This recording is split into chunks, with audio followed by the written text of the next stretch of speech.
Live on American Family Radio, this is Peter Rosenberger. This is the nation's show for you as a family caregiver.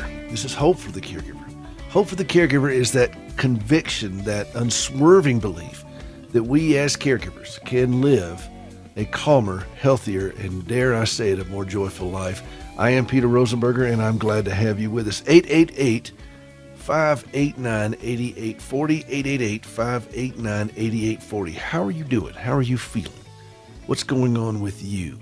That is the purpose of this show, is to give family caregivers a place where they can speak in their own voice and speak from their own heart and understand how they, as a caregiver, no matter what they're doing, no matter who they're taking care of, no matter what's going on, you can still, as a family caregiver, live a healthier life. Not necessarily a happier life. Happiness is not the goal. That will come and go. But healthiness is what we're seeking. Joy, different than just the absence of pain. Joy is being able to understand a greater truth in the midst of whatever. And I'm bringing 35 years of experience as a caregiver, still am a caregiver, to understand that concept. And I promise you, I'm going to get somebody at American Family Radio to do a disclaimer for me. You know, they always have a disclaimer at the end of the show that says the views of this show are not necessarily the views of this network. Yada, you know, it's always a disclaimer. They do that on all the shows. I'm going to get someone to do one for my show that says the views of this show are not necessarily things that the host owns, but he's learned the hard way and he's trying to keep learning them. And so maybe I can get Pat to do that one for me after the show is over. All right, I want to start off with I'm torn because I don't know if I should start off with the trivia question, the trivia song, or the scripture, because they're both. I think I'm going to start off with the song. I'm going to do something a little different today. I'm going to start off with the song. I like to do things that you guys are going to know, but there is a caveat with this. So what I'm going to do is I'm going to go step over to the Caregiver keyboard. The Caregiver keyboard. And I'm going to play the song today, and I want you to tell me what this song is. Before I do this any further, there was a man that called last week named Stan, and I owe him a CD. And somehow his address, the producer wasn't able to get all of the stuff to me, or something happened, and I lost it. So Stan, if you called last week, please give us a call again, 888-589-8840. Now, if I get 100 people calling in to say they're Stan, that's wrong. Okay, that's just wrong. So, but Stan, you know who you are, and I would appreciate very much if you would give me a call back, and we'll get all your information and get that to you, and I apologize for that. All right, I'm stepping over to the Caregiver keyboard. The Caregiver keyboard. Here I am now at the Caregiver keyboard, and I'm going to play this song. This is one of my all-time favorites. I think it'll be one of yours too, but you got to tell me what it is, but then I want you to, there's a caveat for it.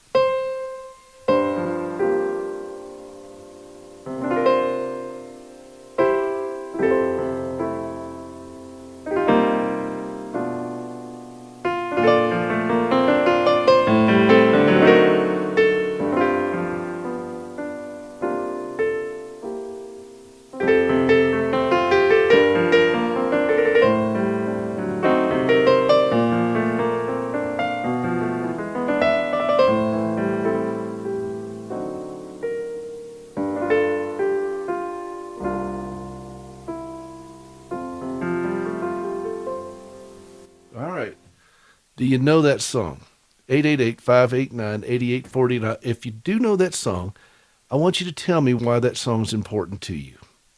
And that's going to tie in with what we have today for our scripture.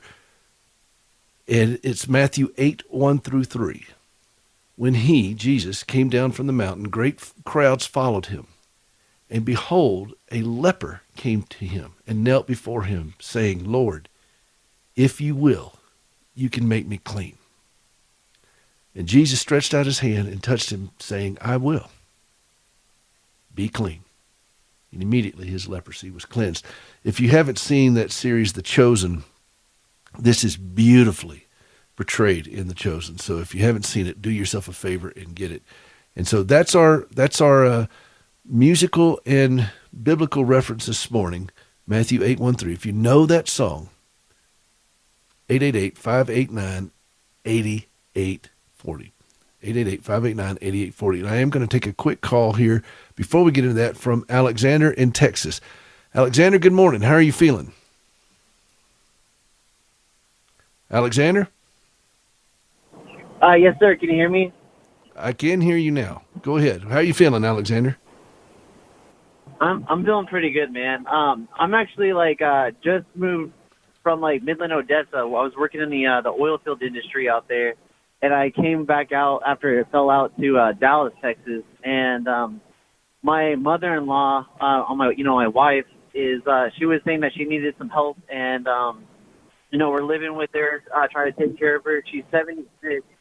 And the biggest thing I really appreciate your show. I listen to it all the time, but we're living with her and trying to take care of her, and it just seems like I've heard the term before, gaslighting, and I definitely have the feeling, the weight of what that meaning is, because she would ask us to do things, and she would have all these different things, and whenever we would do them for her, or she would come back and question your sanity, I never asked you to do that, why did you do that, and then whenever she seems like she's could take care of herself, I don't know why she was asking for help, and every time we get a chance to try to move or try to live on our own, me and my wife, because we have a son, and he's a year and a half, and we're about to have a daughter. And every time we try to move, she wants us to stick with her, I don't know how to put it in words, but you've done a pretty good job of that. Is she impaired in any way? Well, she has 5, how do you say it? 5 kids, right? My wife is one of them, and then she has 2 girls and 2 boys. And that's not parenthood is not necessarily an impairment. I mean, is she? Sometimes it feels like it. Is she impaired? Is she mentally or physically impaired? Does she have dementia? Does she have physical disabilities? Is there something wrong with her? Well, that's where I was coming from. All the siblings, stay away from her because they think that she's mentally unstable. You know what I mean? Well, and, yeah, but has she been diagnosed as such? It's not a matter of people's opinion. There's a lot of people in politics that I think are mentally unstable. But is there an official diagnosis that she has dementia, Alzheimer's, mental illness of some kind, or is she just being a pain? Well, all the siblings wanted to go get diagnosed, but she doesn't want to go to see a therapist. Okay. All right. You have one child and one on the way, correct? That's correct. All right. I want to give you a phrase that a friend of mine gave me. No is a complete sentence. Write it down. Dang. No is a complete sentence. You don't owe her any explanation for how you live your life. You're a grown man and you have children that need you to be a grown man. If this woman is not diagnosed with some kind of impairment or something going on and she has other children, you are not required to be in any way enslaved to her will. Okay? No is a complete sentence. And you can make your own grown man decisions.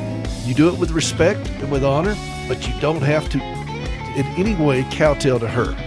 We got to go to a break. I hope that helps a little bit. Alex, try that one, though. No is a complete sentence. This is Peter Rosenberg, and this is Hope for the Caregiver. We'll be right back. Hey, this is Peter Rosenberg, and in my 3.5 decades as a caregiver, I have spent my share of nights in a hospital, sleeping in waiting rooms, on fold-out cots, chairs, even the floor. Sometimes on sofas and a few times in the doghouse, but let's don't talk about that. As caregivers, we have to sleep at uncomfortable places, but we don't have to be miserable. We use pillows from mypillow.com. These things are great. They have a patented interlocking fill that adjusts to your individual sleep needs, and for caregivers trying to sleep in all the different places we have to sleep, believe me, our needs get ramped up significantly. Think about how clean your pillows are. In the COVID world, we're all fanatical about clean. Can you wash your pillows? With My Pillows from MyPillow.com, we throw them in the washer and dryer. We do it all the time. 10-year warranty, guaranteed not to go flat, 60-day money-back guarantee, made in the USA. As a caregiver, you need rest. So start by going to MyPillow.com, type in the promo code CAREGIVER. You get 50% off the 4-pack, which includes 2 premium pillows and 2 Go-Anywhere pillows. You'll also receive a discount on anything else on the website when using your promo code CAREGIVER. That's MyPillow.com, promo code CAREGIVER.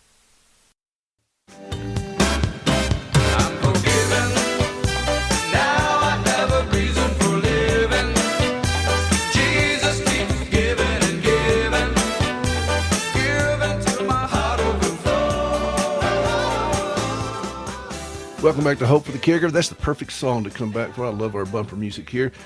888-589-8840, 888-589-8840. Before I go to the phone lines again, I want to circle back to Alexander who's listening. And I do appreciate the call. When you're dealing with a mother-in-law who has not been diagnosed with something but just being very difficult to live with, you're not the first guy that's had that experience or the first person to have that experience.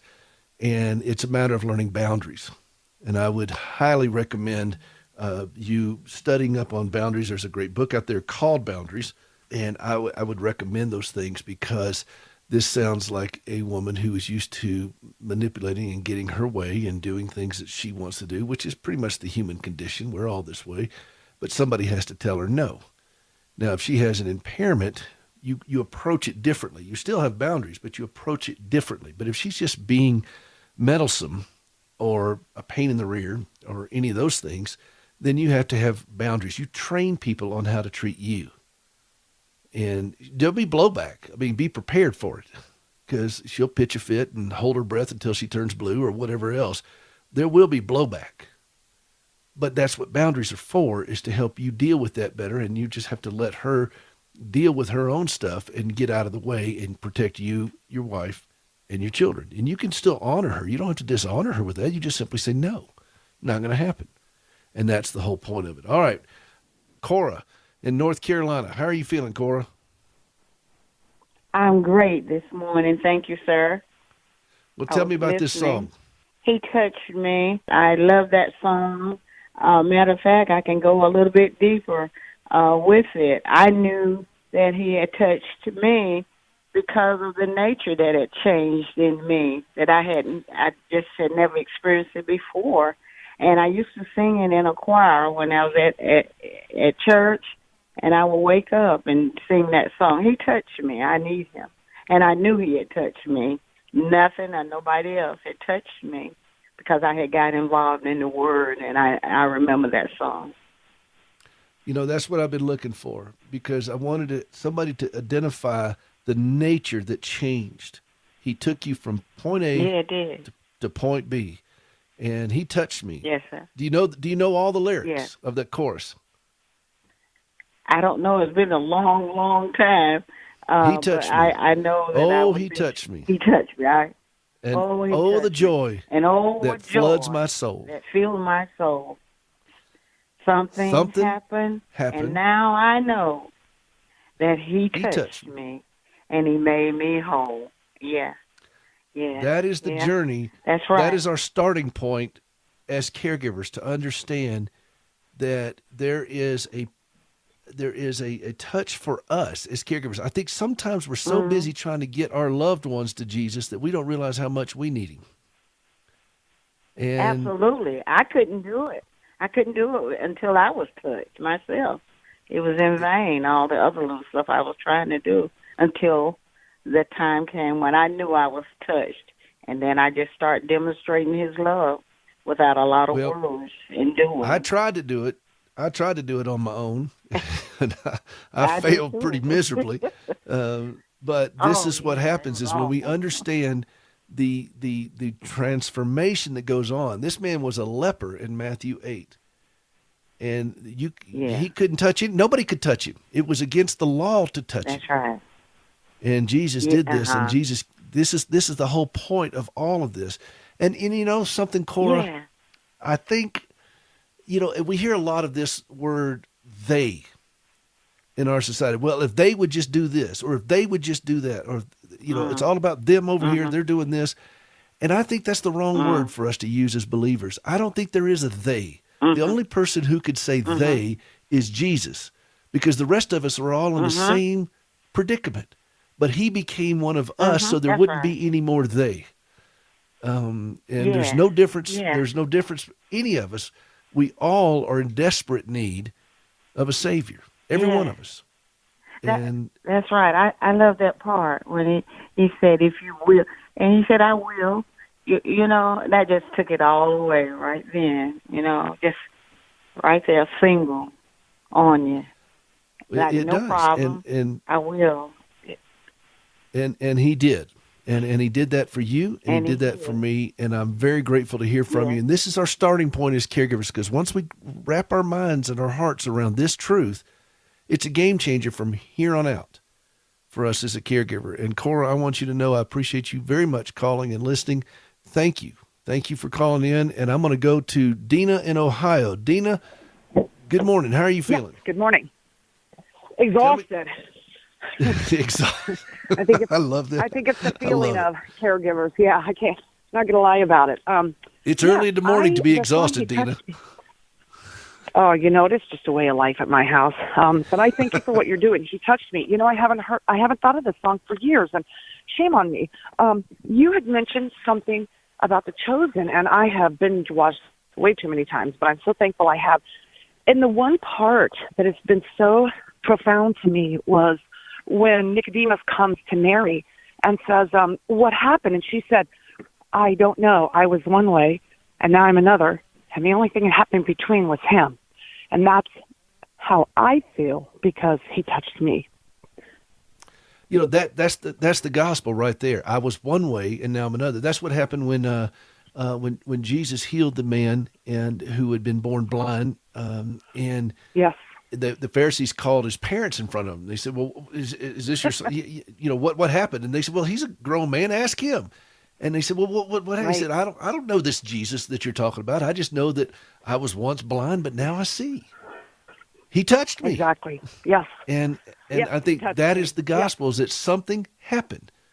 And now I know. Yes. He touched me and made me whole. Yes. And that's, again, our starting point as caregivers, because once we enter into that place, it's going to change everything, on no matter who we're dealing with or what we're dealing with, because we're so focused on the reality of what the gospel means.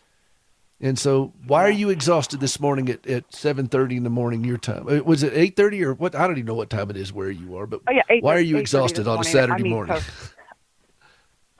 My husband had a stent put in on Monday, and they gave him some new drugs, and it's just making him loopy. So he's kind of right back where he started from. They said the stent and the new drugs were going to make him not so loopy, but heart medicine just does weird things to a person. It does weird things to everybody around you. So, yeah. But, I got Jesus, and he's keeping me going, and there are days when I'm like, okay, I've had enough. Can we please just have the rapture? And Jesus is like, no, I'm not ready. More people need to hear. So when I get a spam call, I answer at Jesus Hotline, how can I help you? That's my way of witnessing to people, and I'm going to bring as many people with me as I can, and you are doing the same, and we just really appreciate you. Well, thank you very much. I got to tell you, in fact, I got to ask, how many of you all listening right now are saying, Lord, just bring on the rapture? How many of you all, how many caregivers pray that on a daily basis? So yeah, most of us. I think that's funny, Dina. Well, you know what? He is coming. But until then, we have strength for today, bright hope for tomorrow. And I'm glad that this song was able to touch a place in your heart to remind you of this song. Of all the people that have cut it, Elvis cut this song. Even in the midst of all the stuff that Elvis went through. In fact, I think, somebody correct me if I'm wrong, I think the only Grammy that Elvis got was for this record. He Touched Me. And which is surprising with all the hits he had, but I think the only Grammy he got was for this one. And even through all the issues that Elvis dealt with, this song penetrated deep. I know people that used to sing with him, and this song penetrated deep into his soul. And it's one of the most beautiful songs I think ever written. And it really is, for me, a very important part of my journey as a caregiver, to understanding God's presence in it. Dina, you have blessed me this morning. Thank you for the phone call. I really do appreciate you calling and listening. and get some rest today. Get some rest. This is Peter Rosenberger. This is Hope for the Caregiver. We're going to take a quick break. We'll be right back. We've got more to go with your calls. 888-589-8840. We'll be right back.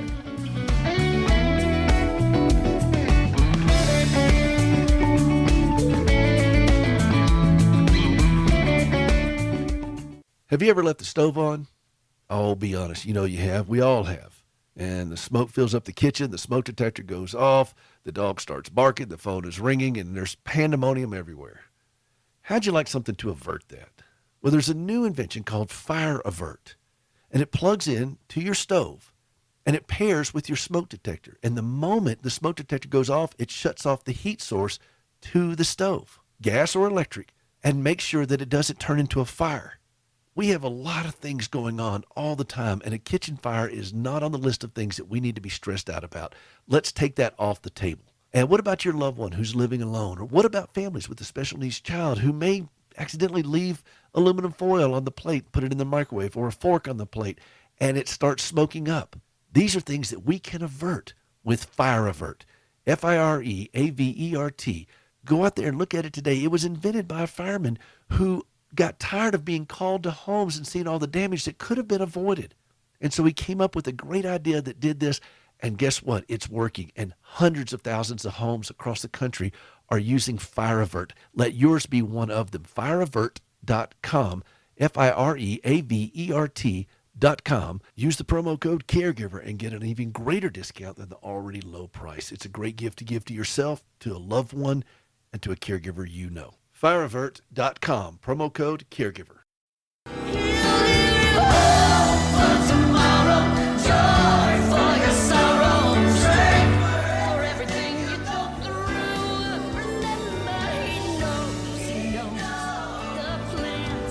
Welcome back to Hope for the Caregiver. This is Peter Rosenberger. This is the show for you as a family caregiver. How are you doing? How are you holding up?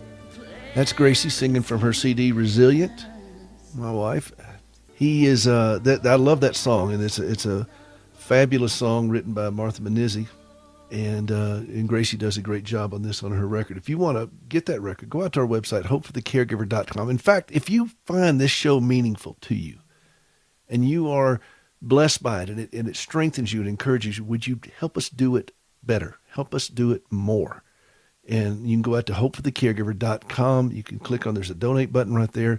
Be a part of what we're doing, and for donation, any amount, we're going to send you a copy of Gracie's CD, and then we would ask for that. We have two program areas. One is the prosthetic limb outreach that Gracie started when she lost her legs, and we've got to buy some resin. That's part of the journey of making a prosthetic socket that fits onto the amputee, and it's all through Standing with Hope, which is the parent ministry of all that we do here. And so you can help us buy some of that resin or whatever that's on your heart to do. But we would ask for you to go out and be a part of it. If you find this show meaningful, and if you find this show helpful to you and strengthening to you, please be a part of what we're doing. Go to hopeforthecaregiver.com today and be a part of this. And we'll send you a copy of Gracie's CD. It's a fabulous CD, and it'll bless you because she does a great job. All right, we're talking about a song that I played this morning and why this is important to family caregivers. So I'm going to go to James in Texas. James, good morning. How are you feeling? Good morning. I'm tired, but I'm here. Tired? Now, it's early in the morning, James. Why are you tired? Yeah, well, I'm on my way to work, and I got off of a 12-hour shift yesterday. I've been working 7 days a week for the last few days. Well, so what do you do, James? It's a little long, but it's okay. What do you do? But as far as how I feel, I work for an auto auction. Auto auction, okay. As far as how I feel, my uncle would say, I feel with my fingers. He would never say, I feel great or I feel bad, because he said we don't live by faith. We don't live by feelings. We live by faith. So when somebody asks me that's true, but I like to. I feel with my fingers. Well, I appreciate his wit on that. One of the reasons I ask this question of everyone that calls, because caregivers are notorious for not speaking in their own voice. And so I want to know how they're feeling. I want to know what's going on. And I don't really care what comes after the word I. They could say, I'm angry, I'm tired, I'm upset, or I'm despairing, or whatever. But now we can have an honest conversation, because all too many caregivers blow off that question and say, well, we had a bad night, or we're doing okay, or she's had a, whatever. And I want caregivers to learn to speak in their own voice. So this is why I asked. So, but you're tired this morning, but you're on the way to work. You've had a rough week. 12-hour shifts are pretty tough. But what's going on with you this morning? Well, I heard the bars of your song. The first couple of bars reminded me of so many times that God has touched me. I mean, I almost choke up and tear up just thinking of all the different ways he has been there when nobody else could be. And that touches me to know that he loves us so much. That is the whole point of that song, is to recognize that something happened, and now I know, and this is what equips us to be able to endure these things that we deal with as caregivers, as human beings. As when we look at the world in disarray around us and all these things, we know that we were once one way, and now we're something different, and that's the whole point. And so when you choke up on that,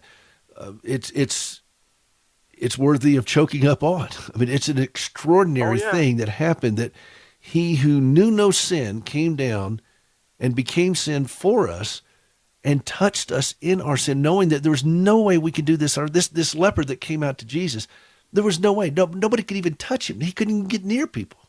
And we've seen just a taste of that through this pandemic, where we can't even hug each other anymore. And we're just now starting to be able to hug each other or shake hands or whatever. And imagine not being able to do that, and you had to stay, more than 6 feet apart from everybody for the rest of your life until you die. That is the death sentence of a leper in that time. And if you do get a chance to see The Chosen, do yourself a favor and do it, because when that guy came to Jesus and his disciples pulled out a knife to get the guy to stand away, and Jesus, calmed him down, and he went to him and he touched the man, which was unheard of. That's like walking into a COVID ward at the hospital and without any kind of protective gear. It was just unheard of. And he touched him. But this is the reality of what he's done for each of us. And you have the fact that you choke up on that, James, means that it means something to you. And that's a beautiful thing. And that's our starting point as caregivers, to know that he did touch us, and he's willing to touch us. And as a pastor friend of mine says, all we need is need. All we need is need. And so many of us don't think we need anything, but we do. And you have said it beautifully. Now, James, how much longer till you get to work? Don't ask. Well, I'm here now, but they're not here to open the gate, so I've got 15 minutes. Well, you just why don't you doze off for 15 minutes and catch your breath a little bit before you go to work? How about that? I will. Hey, just do me a favor. I'm going through a battle right now with my words. I'm having a tremendous issue with this, and just keep me in your prayers, okay? With your words about what? Well, it's just this angry words and just trash talk, and all of this stuff is and I don't really know where it comes from. It's just, I'll catch myself, hey, that's not right.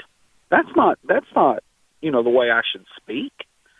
So I'm having issues with this. Well, and like I said, why don't you try singing this song throughout the day?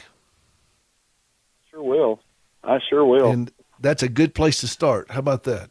Because we're all going to say things that we wish we could take back. But if we're filling our mouths with things such as that's why I love these hymns. That's why I do this on the show every week. I'm playing some kind of hymn or something, because I want people to have something that is mulling around in their brain that'll help point them to and music is such a great way to do that. So try He Touched Me. Oh, He touched me. And oh, the joy that floods my soul. Something happened. And now I know He touched me and made me whole. So try that, okay? Thank you, sir. Yes, sir. All right, let's go to Steve in Illinois. Steve, good morning. How are you feeling? Good morning. I'm doing good. What's going on with you? I just wanted to respond to your question about that song, He Touched Me, and how God touched me. And I battled and have battled for many, many years chronic depression. And at a very, very low point in my life many, many years ago, I was down so low that I was wanting to take my life. And after searching for a lot of different ways out of that situation, I found myself reaching out to the Lord, and He got me through that night. And I've still times battle with issues with it, but there's a song that I listen to a lot called "He Is Faithful." And when I look back on all the times I've struggled and have low points in my life, He's been faithful. He's been there, and I just want to thank Him for it. And I know that song. That is a wonderful song. Let me go back to the verse of "He Touched Me," because see if this resonates with you and what you've dealt with. Shackled by a heavy burden, neath a load of guilt and shame. Then the hand of Jesus touched me, and now I am no longer the same. Does that resonate with you? Amen. It does. It does. Well, you sound like you were shackled by a heavy burden, and I've also been a caregiver over the years. That really didn't have much to do with that situation. Both of my parents and my wife a number of years ago back, she had a stroke, but through miracle of God, she's whole and she's doing fine. She's with me. One of the things that kind of led me, I have a kind of a ministry. I do hospital visitations, and that came about one time as a result when we were praying around a table with some friends of ours, and I was having some problems of my own, some health problems of my own, and you know how sometimes you don't really make deals with God, but I said, Lord, if you heal me of this, I will pray for others. And as a result of doing that, it came about. He healed my physical condition that I had, and to this day, one of the things that I do, I'm an elder at my church, and I do hospital visitations. That's been curtailed quite a bit by the COVID situation, and I miss it dearly. But I think sometimes when we have problems of our own, the best thing we can do is reach out to others who have problems. I think the Lord rewards us for our work, and I'm grateful for your ministry for what you do. I said you need a lot of blessing for what you do. You encourage a lot of people, and I spread the message of your song of your show to just about anybody who'll listen who's in the situation. Well, Steve, as a caregiver. I very much appreciate that. All I'm doing is passing on what was given to me. And Paul says, we comfort one another with the same comfort that we ourselves have received from the God of all comfort. And that is the driving force of this show, is that I'm just simply passing on what people have given to me over my 35 years now as a caregiver, and I've aggregated in that way that hopefully that makes sense to fellow caregivers. And I'm convinced that the journey begins with the message of this song, because it's very difficult to do what we do as caregivers unless we have an inexhaustible source of grace and mercy that comes from way outside of ourselves. And once we understand what the gospel truly means, as much as we can understand it this side of heaven, then it frees us up that we can love others without demanding something in return, without being caught up in all the craziness, but we can learn to walk calmly in this. And dare I say it, even joyfully in it. Doesn't mean we won't have tears. Joy doesn't mean the absence of tears. Joy is something far greater than this, and is that anchoring of us that to get through these things. So then we can in turn then go and minister to others, is what you've done. But it starts with that encounter. And once you've had that encounter with God and you've recognized what exactly is transformed in your life, I was once this and now I am this. It is, you can't help but share this with other people. So Steve, I thank you for that great reminder, and thank you for the work that you're doing and what's coming out of your life. And thanks for being a part of this show. I really, really do appreciate it. This is Peter Rosenberger. This is Hope for the Caregiver. This is the show for you as a family caregiver. Healthy caregivers make better caregivers. It's just that simple. So how do we start being healthy? Well, part of it is understanding where the author of healthiness comes from, and that is from Christ. He touched me. Oh, the joy that floods my soul. We'll be right back. 888-589-8840.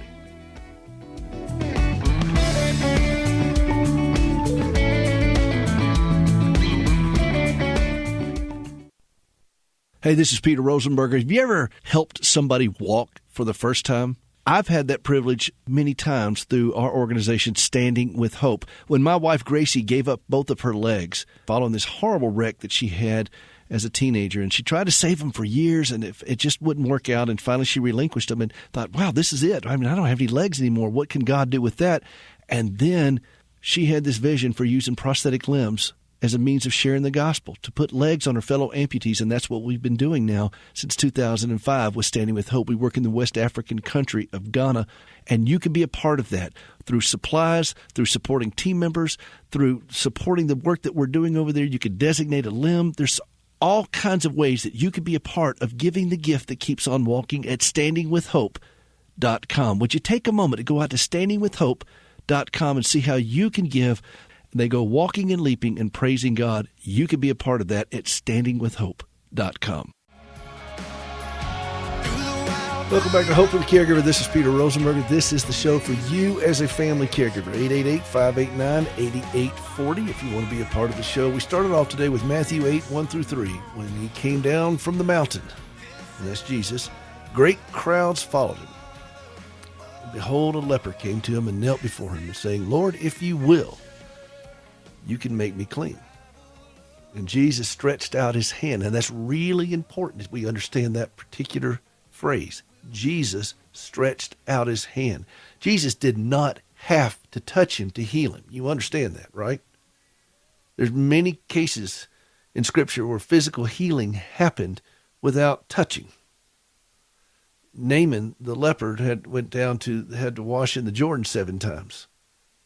The Roman centurion said, "Look, you just give the word." The man whose son had a high fever was about at death.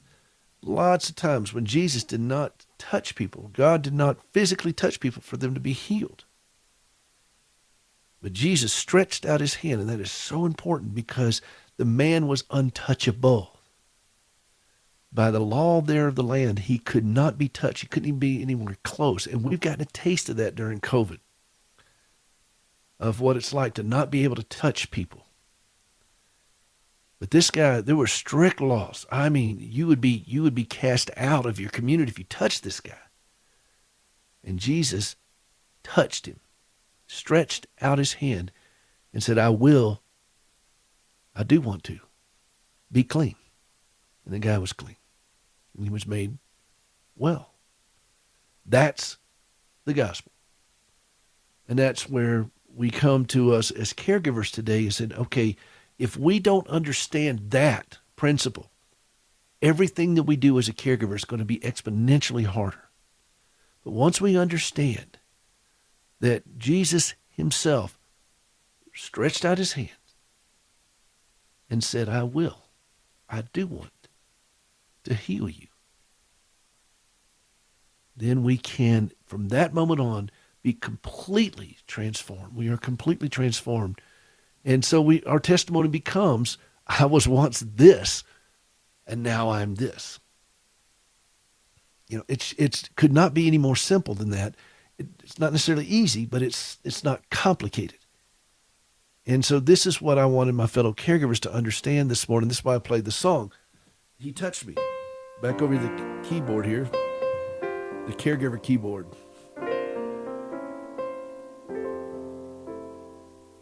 Just sing it with me as I play it.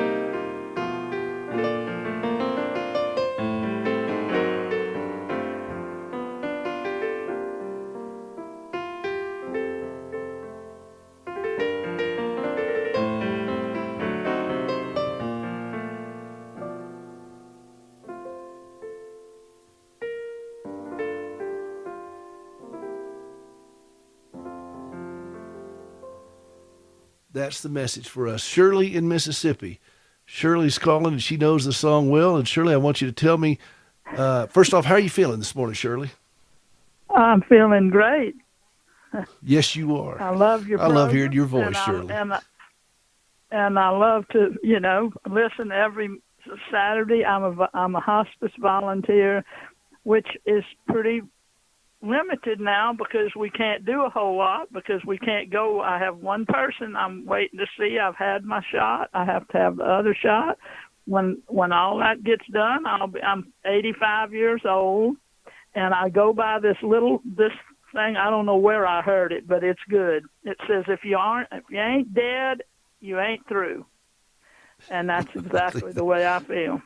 Well, why is this song husband's important to been you? dead because years ago, when it was first came out, a friend of ours used to sing that song, and I've lost track. I don't think he's probably still living, but because it says what it is, and it reminds me of Andre Crouch's song about because he's got some good ones too.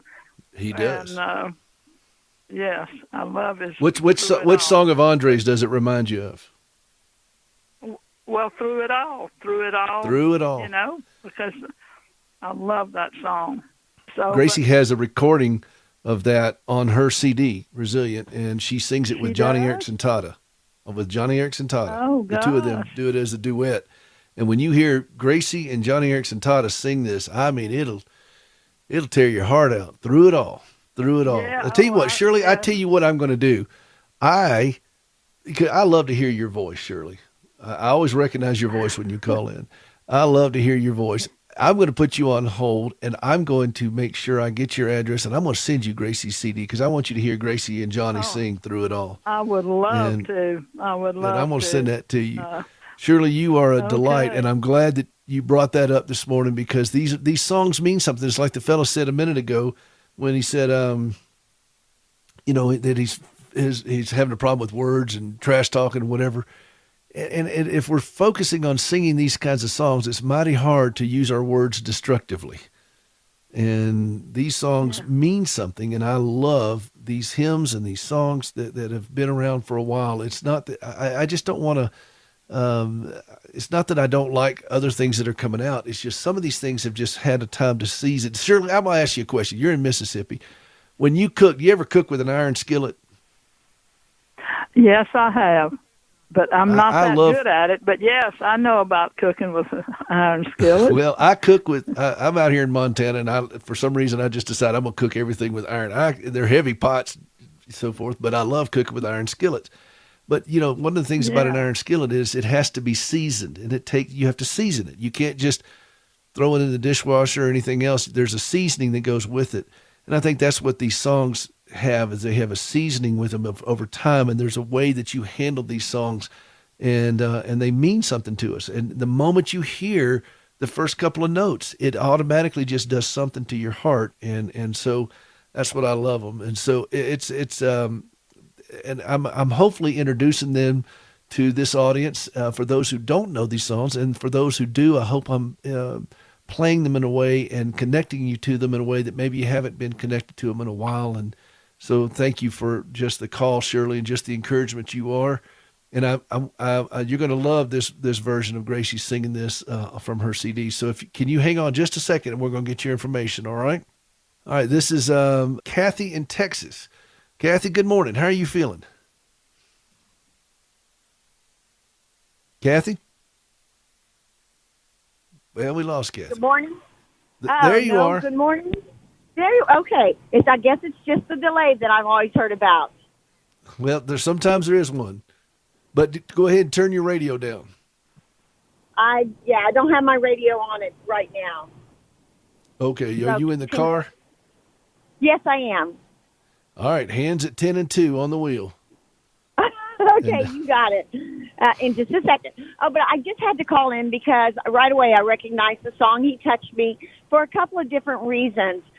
First of all, it's a song my mother would sing all the time in church. A Baylor graduate here in Texas, and so she had a beautiful soprano voice that always blessed my heart. We're a singing family.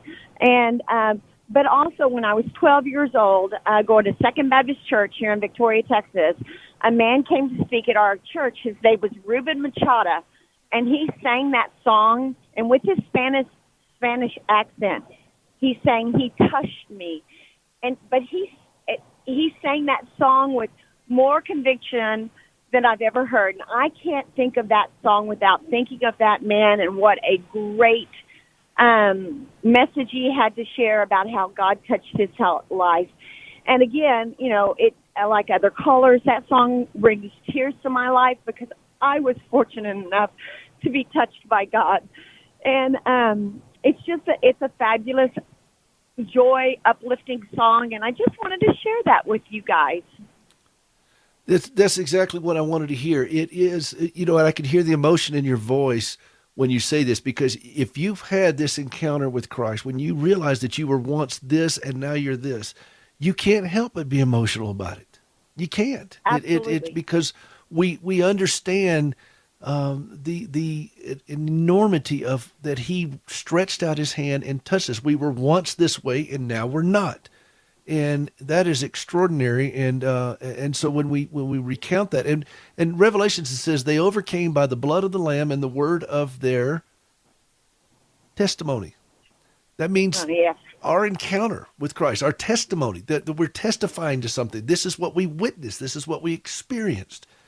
And so this is how we overcome all these things, is because we are anchored in what happened. And you think about the Apostle Paul and what he was and what he became, the tremendous transformation. I heard a great quote the other day that said this to the effect of: the people that Paul persecuted before he came to Christ, the people that he persecuted and had put to death, applauded when he arrived in heaven. That's the gospel. The very people that he tortured became that great cloud of witness that cheered him on as he was going through his journey as a believer, ministering to so many people and all the things that happened to him. And I think this is what we don't understand very well as a society. We can't understand it until we've had that radical encounter where we realize that we were completely helpless, and all we need is need. The only thing we need to bring to Christ is nothing, but how many of us have nothing? And this leper recognized that he had nothing, and that he had no hope unless he did this. And this is our starting point as a family caregiver, because until we understand the inexhaustible love of God, how can we extend that to others over a period of time? We may be able to do it for a week, month, maybe even a year, maybe a couple of years, but eventually we're going to run out. But he never does. And I thank you very much, Kathy, for sharing your story with us. Very much appreciate that. This is Hope for the Caregiver. This is Peter Rosenberger. This is the show for you as a family caregiver. Healthy caregivers make better caregivers. What better way to understand that than the gospel, where he reached into our unhealthiness, made us healthy. HopeForTheCaregiver.com. This is John Butler, and I produce Hope for the Caregiver with Peter Rosenberger.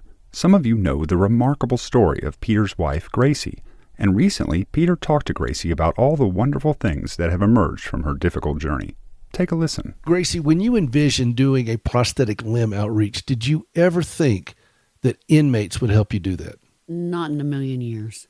When you go to the facility run by Core Civic and you see the faces of these inmates that are working on prosthetic limbs that you have helped collect from all over the country, that you put out the plea for, and they're disassembling. You see all these legs, like what you have, your own prosthetic and legs. Arms, too. And arms. Everything. When you see all this, what does that do to you?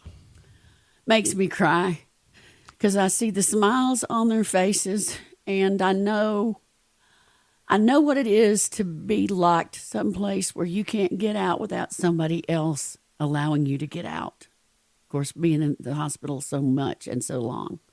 And so these men are so glad that they get to be doing, as one man said, something good finally with my hands. Did you know before you became an amputee that parts of prosthetic limbs could be recycled? No, I had no idea. I thought of peg leg. I thought of wooden legs. I never thought of titanium and carbon legs and flex feet and sea legs and all that. I never thought about that. As you watch these inmates participate in something like this, knowing that they're helping other people now walk, they're providing the means for these supplies to get over there, what does that do to you just on a heart level? I wish I could explain to the world what I see in there. And I wish that I could be able to go and say, this guy right here, he needs to go to Africa with us. I never not feel that way. Every time, you always make me have to leave. I don't want to leave them. I feel like I'm at home with them, and I feel like that we have a common bond, that I would have never expected, that only God could put together. Now that you've had an experience with it, what do you think of the faith-based programs that Core Civic offers? I think they're just absolutely awesome. And I think every prison out there should have faith-based programs like this, because the return rate of the men that are involved in this particular faith-based program and the other ones like it, but I know about this one, is just an amazingly low rate compared to those who don't have them. And I think that says so much. That doesn't have anything to do with me. It just has something to do with God using somebody broken to help other broken people. If people want to donate a used prosthetic limbs, whether from a loved one who passed away or, somebody who outgrew them, you've donated some of your own for them to do. How do they do that? Where do they find it? Please go to standingwithhope.com/recycle. standingwithhope.com/recycle. Thanks, Gracie.